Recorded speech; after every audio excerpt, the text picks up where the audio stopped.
Hi,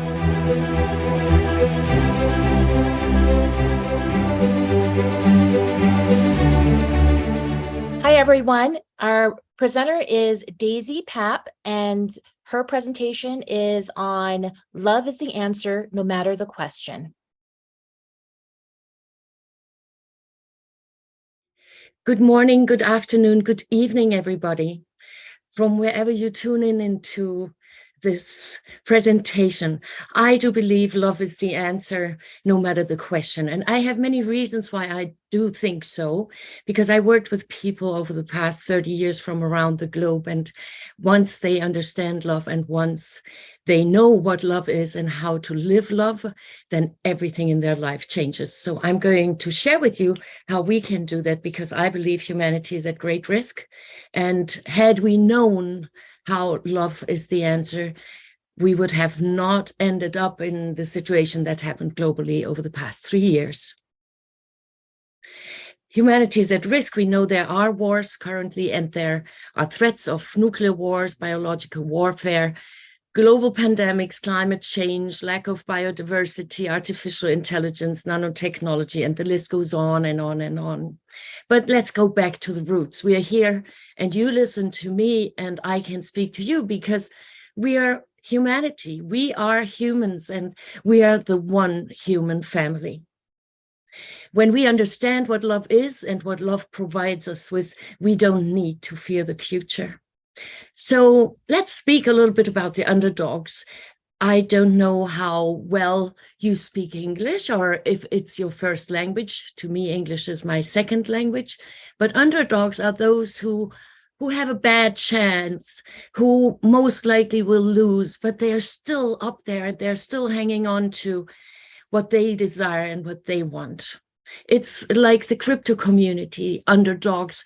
The crypto community is growing around the world, but they were like an underdog. But since almost 5% of the global population, it's currently, so I read 4.2%, is using cryptocurrency, it becomes a trend. It is said that it takes 5% of the population to create a trend.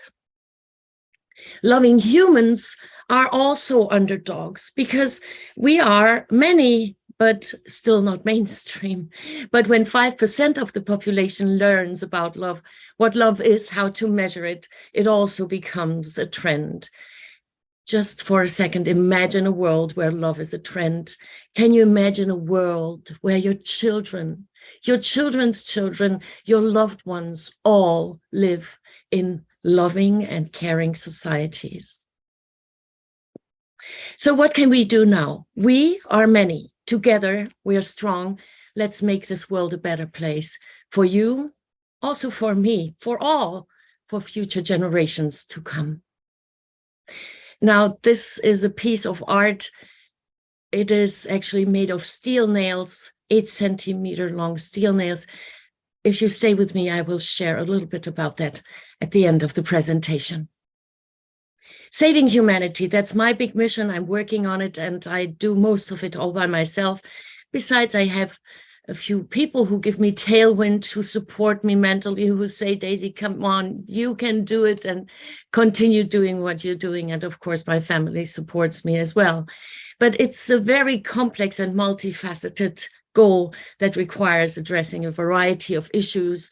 And the list is not complete, but a few of them is poverty, inequality, environmental degradation, political instability, and I could go on and on. But the common denominator is that all this can only be addressed by humans, for humans. So it's important to note that it will require a collective effort of individuals and others. Again, the common denominator that it's the above-mentioned groups who can do something about it consist of humans, and we are many. Can love save humanity? I'm going to share a little bit why I'm so certain that that is exactly the case. Love is often thought to save humanity because it promotes empathy, compassion, collaboration among people. When we feel loved and valued, we are so capable of doing so much more, and we treat others with kindness and respect. Also, we can inspire entire societies with love for the betterment and strive for peace and understanding. And we humans, we have the need to belong. And isn't it lovely to belong to a group or to a community or even society that is loving, that loves us, and that we can love in return. Overall, love has the power to bring people together and to create a more harmonious and just world. What is love? Let's define it first. I believe that love is not only a feeling or a phrase, love is behavior. I can measure based on people's behavior how loving they are. In order to prevent future failure of leaders as well, in this world, we must observe their behavior, because behavior reveals character, integrity, and love ability, their ability to love. How love can save humanity? Let me give you a few ideas here. It supports building connections, because love helps connect people, and it's allowing us to foster understanding, empathy, compassion, and connection helps break down the barriers and the boundaries between individuals and groups and cultures. That promotes harmony. Promoting empathy and understanding, love shows that we care for each other. Encouraging selflessness, fostering personal growth, encouraging compassion, promoting mental and physical well-being. Love and positive relationships are linked to better mental and physical health. Love is connection, and it reduces stress and promotes overall well-being, whether it is romantic love, platonic love, or love for oneself. Love is not only the feeling of affection, but also actions and behaviors that come from it. Now, relationships either make us or break us. Life is all about relationships. Our relationship to food, to family, to people, the community, environment, job, health, and the list goes on and on and on, but it all is about relationships. So how important is it to learn about love? It is super important because it will improve our relationships. Learning about love helps us and helps individuals to improve relationships. Either they are partners or family members, romantic friends, platonic relations. By understanding the dynamics of love and relationships, we then can learn how to communicate better, more effectively. We can build trust and resolve conflicts. A little side note, without trust, we have nothing. So most importantly, improved relationship with self, but I will get back to that. Emotional intelligence. I know many very intelligent humans who are emotionally not very intelligent. I do believe love promotes emotional intelligence. And when we start sharing how to do that with our little ones, with the new generations, with the babies, with the toddlers, with the kindergarten, beautiful, beautiful souls, that is when within one generation we can have a complete different society that is loving and cares. Personal growth, understanding love leads to personal growth and self-discovery, mental and physical well-being. I said that already, and therefore it will build a better society. By understanding and practicing love in our personal and professional lives, we can create a more harmonious and just society. Resilience, learning about love and relationships helps us develop resilience so we can face challenges in life. Cultural understanding, love is universal. So there are many studies around the globe that love is universal. It is expressed differently, and not only through generations, but also across cultures and genders and faith groups and geographics. So life skills, understanding love and relationships is crucial because it's a fundamental aspect of human experience, because relationships either make us or break us. It helps us understanding self and others. Learning about love helps us understand the emotions and behavior, so we can understand why people take actions the way they do, which then can help us navigate and see and also interact with others interpersonally. Greater emotional resilience. We learn about love so we can also understand rejection and heartbreak and disappointment, so we can save a lot of broken hearts. When we are able to save broken hearts, we already live in a much better world and life, because then we can carry ourselves with more delight instead of the sadness and grief. Now, what is your lovability index? How capable of loving are you? So what happens to humanity when we don't increase our ability to love? Well, when humanity does not increase the ability to love, it can have a number of negative consequences. And some of those are increased conflict and violence, decreased social cohesion, decreased emotional well-being, because it is endangering us. When we are not emotionally well, then everything we touch, everything we walk, everything we say is impacted by that. Increased selfishness, we can see that more and more, and we have seen it over the decades, especially the past years. Decreased creativity and innovation. In order for us to really live into a better society and create that beautiful earth that is really providing for all of us, because there is so much such there that it really depends on how can we be more creative. The moment when we feel loved and when we cultivate love and our own lovability, creativity just starts blooming, because the genie in the left frontal lobe just gets all what it needs, and we can be connected and can be incredibly creative and innovative.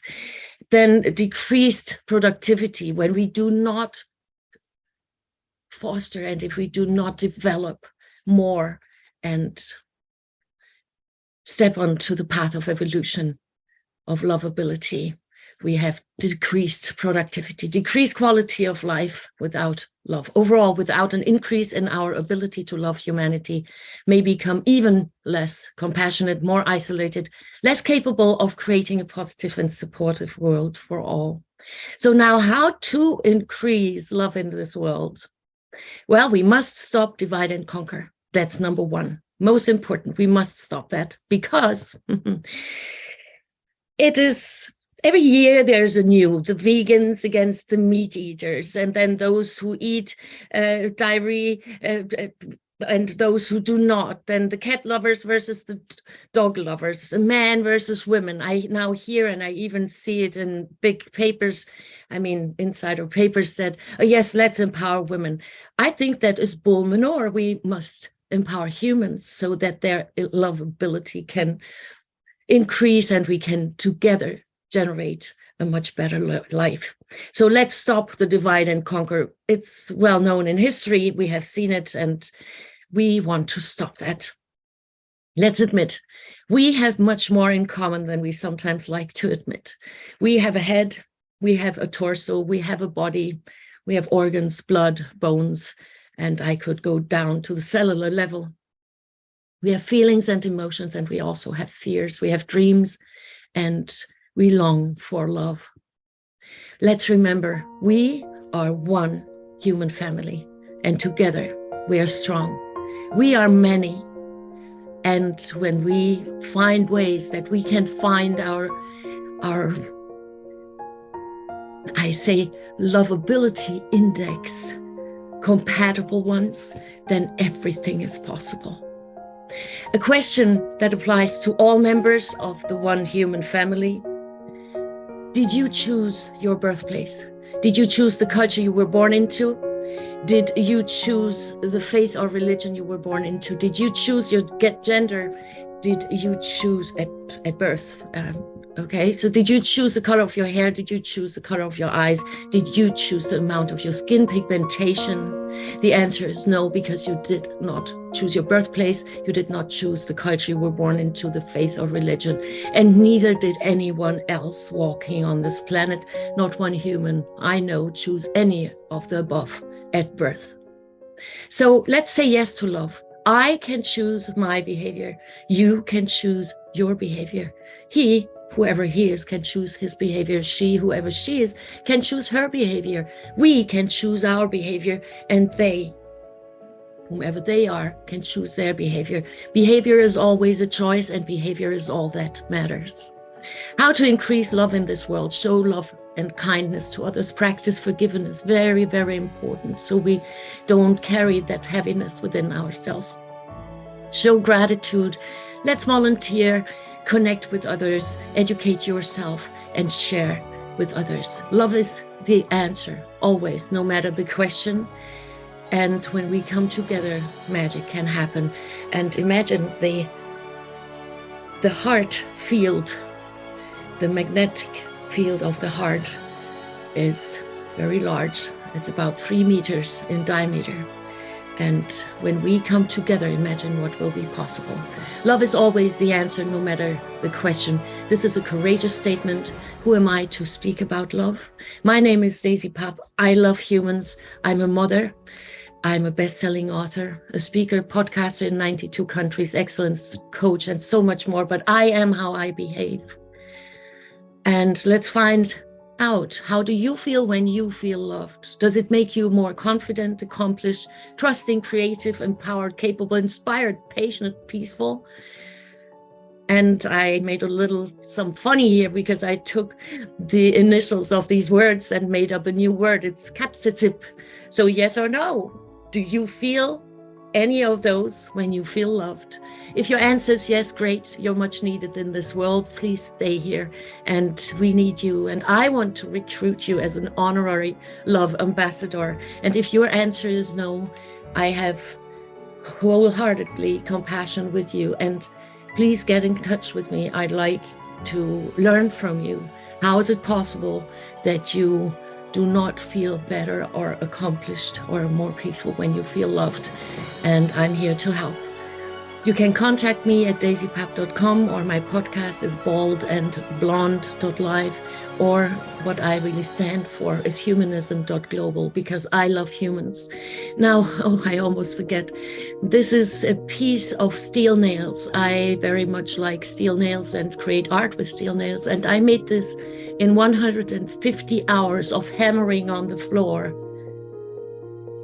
for humanity, because every nail represents a human. And you can see at the bottom of the torso that when we come together, we are strong.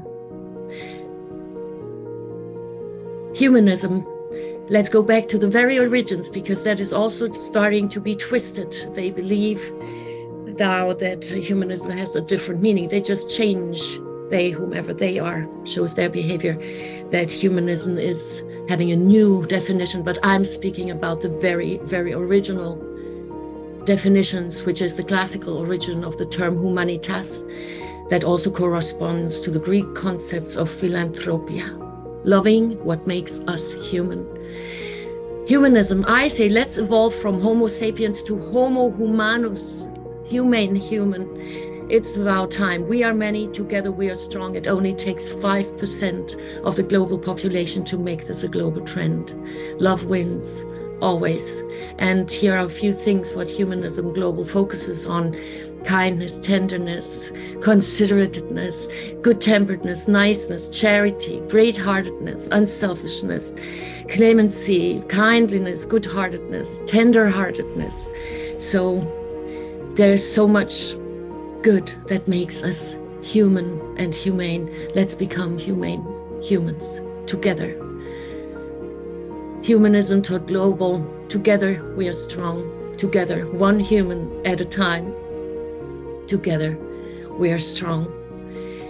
You can find me also on Telegram, Humanism Global, or on YouTube. There are very few things out there because I'm very busy saving humanity, and I'm a one-woman mission here. And please come on board, support my vision for all of us, for you, for your loved ones, and future generations. I thank you very, very much for your attention, and I'm looking forward to have you on board. So love is a trend. Love is always the answer, no matter the question. Thank you very much for your attention. I truly appreciate your time, and I'm sending much love to all out there. Let's come together and let's increase love. Thank you. I'm Daisy Papp. Talk to you soon. Bye-bye. Thank you. Thank you, dear.